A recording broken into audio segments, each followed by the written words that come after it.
Salam sejahtera dan selamat bertemu di dalam Puisi Nusantara. Saya Syafa'atul Sarah Silahuddin ingin mengajak anda menghayati satu lagi jenis puisi iaitu nazam. Bernazam begitu sinonim dalam kehidupan masyarakat di negeri Melaka. Isi nazam mengandungi ilmu fiqh. Sekarang, marilah kita saksikan persembahan nazam.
Allah, Allah, Azza wa Jal, Tuhan kami minta ampun akan dosa kami. Nazam memiliki ciri-cirinya yang tertentu. Untuk mengulas lanjut mengenai nazam ini, marilah kita sama-sama menghayati apa yang akan dikatakan oleh tokoh tetap rancangan ini, iaitu Encik Roslan Madun.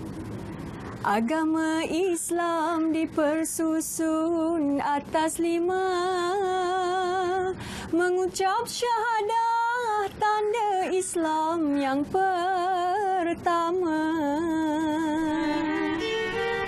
Bersama saya ialah Encik Roslan Madun, tokoh tetap program ini yang akan bercakap mengenai puisi nazam. Jadi Ayah Lan, saya mendapat tahu bahawa puisi nazam ini berasal dari Melaka dan berkembang sejak abad ke-19 dan 20.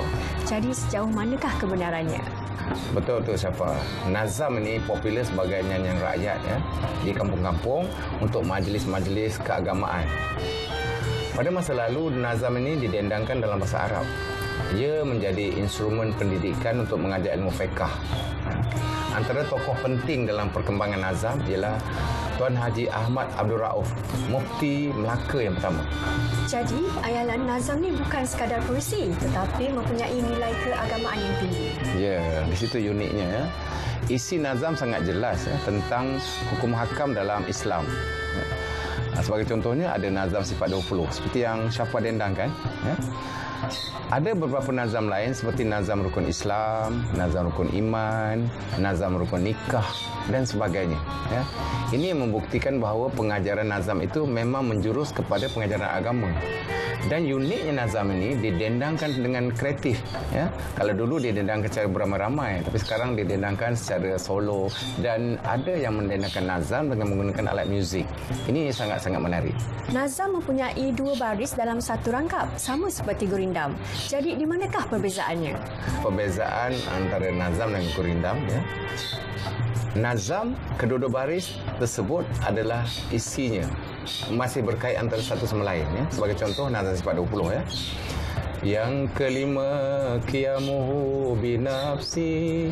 Yang keenam, wahdaniyat bizati. Kedua-dua baris itu masih menceritakan tentang sifat-sifat Allah. Ya. Sedangkan dalam gurindam, ya, baris pertama merupakan sebab ataupun seperti soal, dan baris kedua adalah akibat ataupun jawab. Ya. Sebagai contohnya, barang siapa mengenal diri, maka telah mengenal akan Tuhan yang bahri. Jadi baris pertama itu seperti soalan dan baris keduanya adalah jawapan. Ya. Barang siapa mengenal diri, maka mengenal ia akan Tuhan yang bahri. Ya. Itu perbezaan. Tapi uniknya kedua-dua puisi ini, ya, gurindam dengan nazam, masih berlandaskan tentang nasihat agama yang tinggi.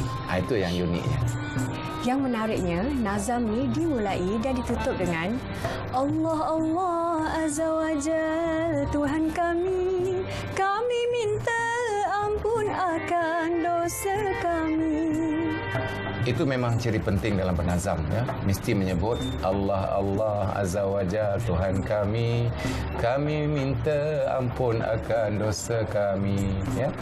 Tetapi sekarang ini ada persembahan nazam yang tidak memulakan dengan ungkapan tersebut, terus pada isinya, ya. Dan ada persembahan nazam menggunakan muzik latar. Ini tak salah sebenarnya, bagi menarik minat atau menggalakkan generasi muda untuk membuat persembahan atau kembali kepada tradisi bernazam. Ya. Namun, ya, sebaik-baiknya, ya, terutama generasi muda, mestilah mengetahui ciri-ciri nazam tersebut supaya estetikanya dapat dipahami.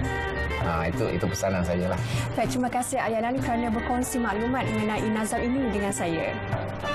Itulah tadi temu bual saya bersama Encik Rosla Madun, tokoh tetap rancangan ini.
Jenis-jenis penutup mulut dan hidung. Terdapat pelbagai jenis penutup mulut dan hidung di pasaran. Penutup mulut dan hidung jenis kain tidak sesuai digunakan untuk mengelak jangkitan virus. Penggunaannya adalah untuk mengelak kesejukan. Penutup mulut dan hidung jenis pan tidak sesuai digunakan untuk mengelak jangkitan virus. Penggunaannya lebih kepada fashion. Penutup mulut dan hidung N95 memberi perlindungan kepada petugas kesihatan yang mengendalikan pesakit di hospital. Penutup mulut dan hidung 3 lapis paling sesuai digunakan bagi mengelak jangkitan virus. Siapa perlu memakai penutup mulut dan hidung 3 lapis ini?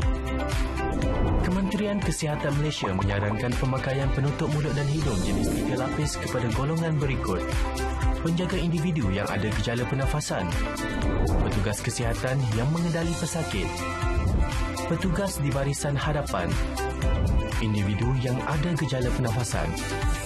Langkah-langkah pemakaian penutup mulut dan hidung 3 lapis.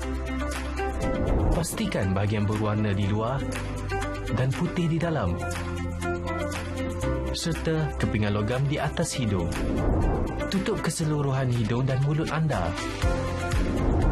Pegang kedua-dua tali gelung dan sangkutkan pada telinga. Gunakan kedua-dua belah tangan membentuk kepingan logam mengikut bentuk hidung anda. Tips pemakaian penutup mulut dan hidung. Elakkan menyentuh bahagian dalam dan luar penutup mulut dan hidung. Jangan memakai di bawah dagu. Jangan berkongsi dengan orang lain. Hanya boleh dipakai sekali sahaja. Jangan letak merata-rata. Tukar apabila telah lembab.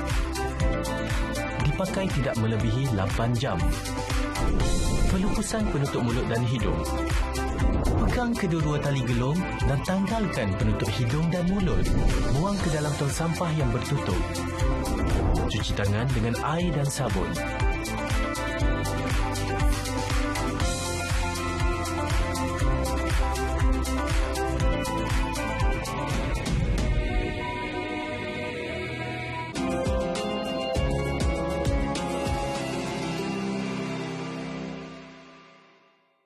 Bersama saya ialah Puan Rusmawani, seorang pendendang nazam.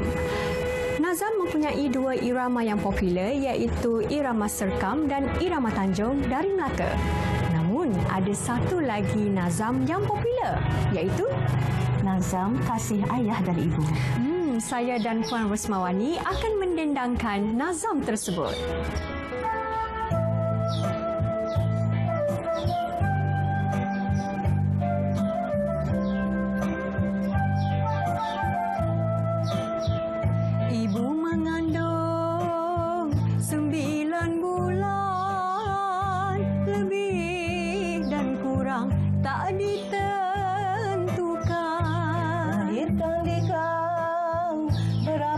Kesakitan berpantang pula minum dan makan. Cukuplah masa sampai ketika lahirkan engkau ke dalam dunia. Barulah suka ibu dan bapa kepada engkau sangat kasihnya. Harap ibumu bukan sedikit, tinggilah harap darinya bukit. Lama ibumu berasa sakit, 9 bulan tidak berbangkit. Setelah kamu sudahlah ada, siang dan malam ibumu jaga, tidur pun tidak barang seketika, makan dan minum tidak berasa. Berapalah diam dengannya tanggung, diangkat dituang lalu dibedung. Sudahlah jaga lalu didukung, kasih dan sayang tidak tertanggung. Tidaklah tentu siang dan malam bangun memangku di dalam kelam, terkejut jaga di tengah malam, tidur pun tidak lekat di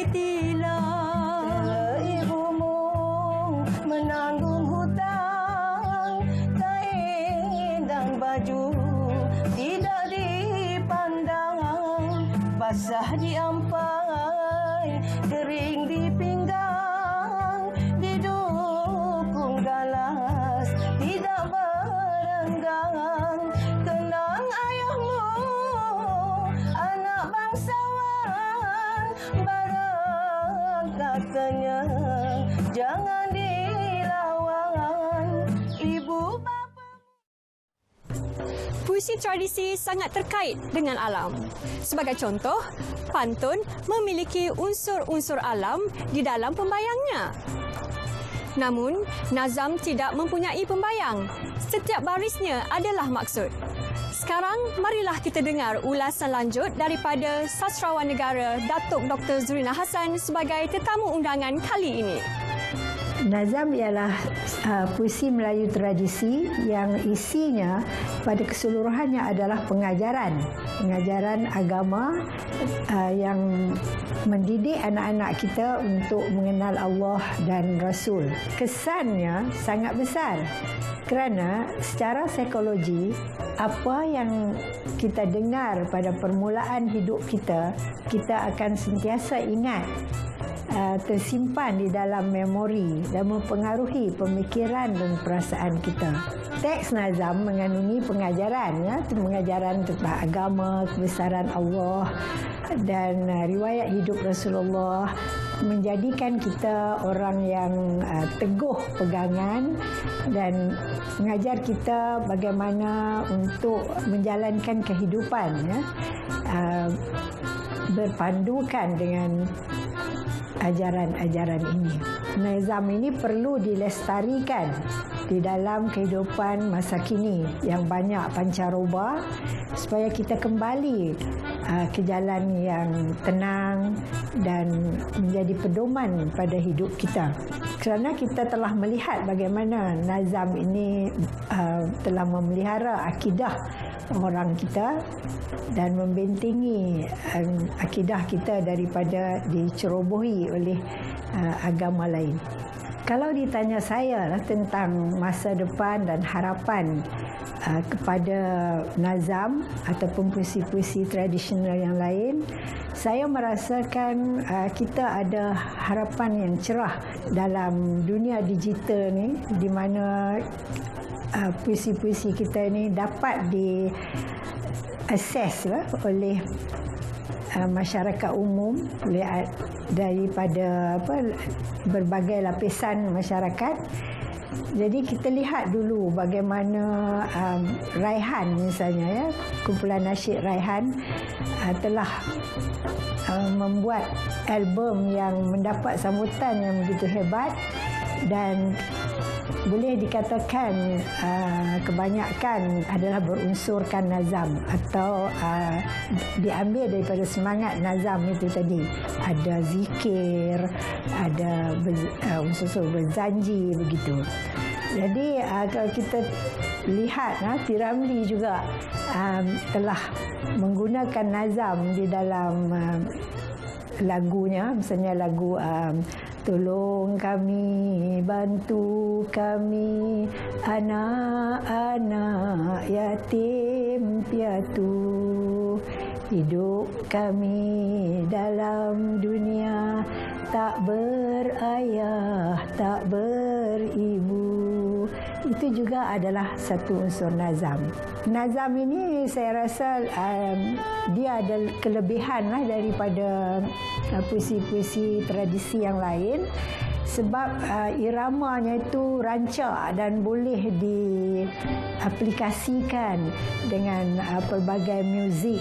Pada masa ini kita lihat bagaimana puisi tradisi kita itu mendunia.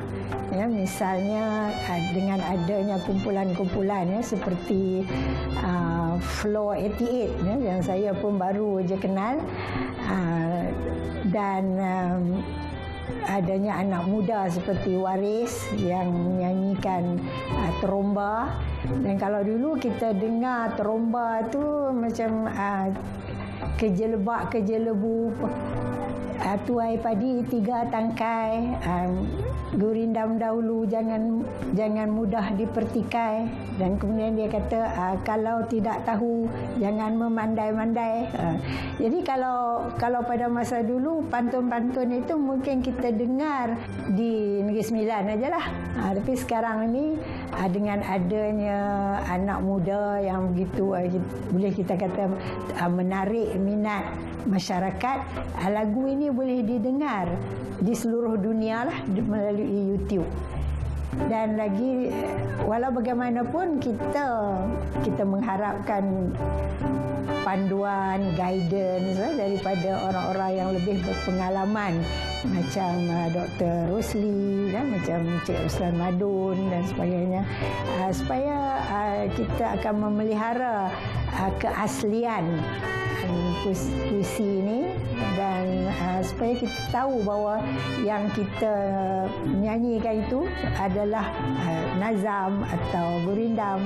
Kita kadang-kadang kita menyanyi macam lagu Tolong Kami, Bantu Kami itu, saya pun tak tahu kata nazam sehinggalah Allahyarham Ali Badrun menyatakan hal ini di dalam syarahannya. Saya sebagai sastrawan negara sangat mengharap dan sangat menyokong segala usaha untuk pelestarian puisi-puisi Melayu tradisional, terutama nazam ini, yang mana seperti yang saya katakan, nazam adalah satu cabang puisi tradisional yang khusus berfungsi untuk mendidik jiwa anak-anak kita.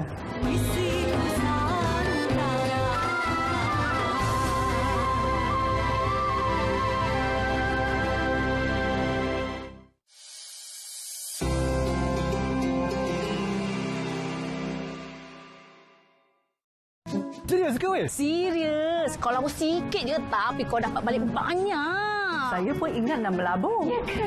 Melabur sikit nanti dapat berkali ganda. Kita mesti masuk ini pelaburan. Untungnya banyak besar. Betul lah. Betul saya mau. Ya betul labur. Tapi labur dalam apa? Ingat, pelabur yang selamat adalah pelabur yang bermaklumat. Pesanan ini dibawakan khas oleh Suruhanjaya Security Malaysia dan Investmart.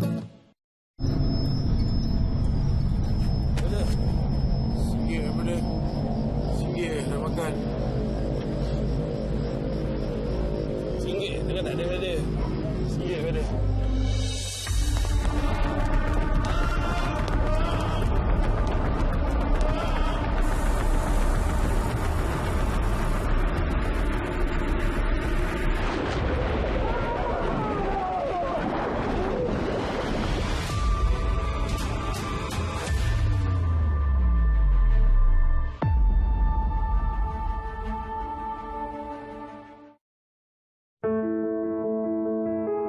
Perkembangan kognitif dan pertumbuhan fizikal kanak-kanak sihat yang optimum bertitik tolak dari 1000 hari pertama kehidupan.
Tidak dengki iri hati,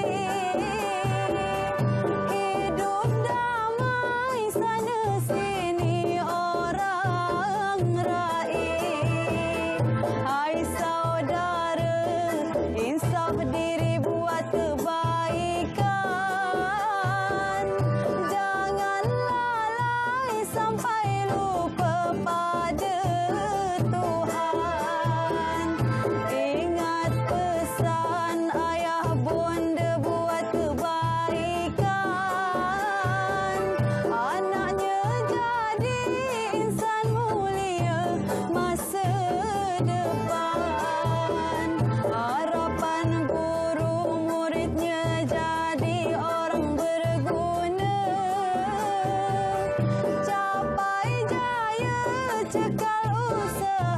hidup sempurna. Hai saudara, jangan mudah putus harapan. Rajin usaha itu tanda kejayaan.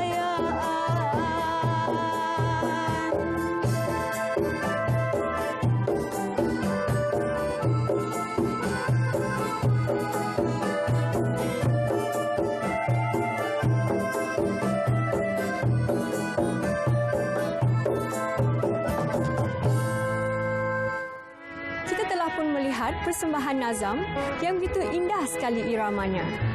Dan juga kita telah menyelami makna dan falsafah dalam puisi Nazam. Saya percaya puisi Nazam ini akan terus berkembang dalam masyarakat kita hari ini. Sehingga kita bertemu lagi, salam hormat daripada saya.